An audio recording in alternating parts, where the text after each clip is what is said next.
రైతు సంతోషంగా ఉంటేనే రాష్ట్రం సుభిక్షంగా ఉంటుందని మంత్రి కొండా సురేఖ అన్నారు.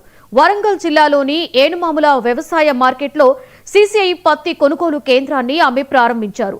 సీసీఐ ద్వారా పత్తి అమ్మిన రైతులకు వారం రోజులలోపే నగదు జమ అవుతుందని చెప్పారు.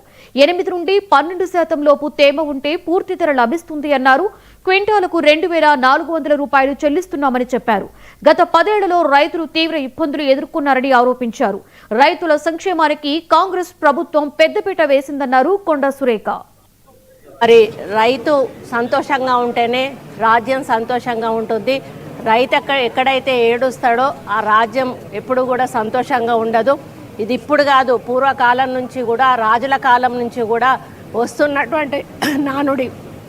ఎందుకంటే రైతులు వాళ్ళు పంట పండించి వాళ్లకు గిట్టుబాటు ధర వచ్చి వాళ్ళు సంతోషంగా కడుపు నిండా తిన్నప్పుడే, వాళ్ళ ఆశీర్వాద బలం ఉన్నప్పుడే ఆ యొక్క రాజ్యం హ్యాపీగా ఉంటుంది.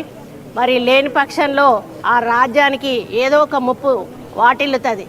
ఎందుకు చెప్తా ఉన్నానంటే, రాజశేఖర రెడ్డి రాజ్యంలో రైతులు చాలా ఆనందంగా ఉన్నారు. విద్యుత్ ఫ్రీగా తీసుకున్నారు, గిట్టుబాటు ధర వచ్చింది. మరి విత్తనాలు, పురుగు మందులకు ఆయన ఫ్రీగా సబ్సిడీ మీద అందివ్వడం జరిగింది. మరి అన్ని రకాలుగా రైతులను ఆ రోజు రుణమాఫీ చేయడము, ఇటువంటివన్నీ చేసి ఆదుకున్నారు.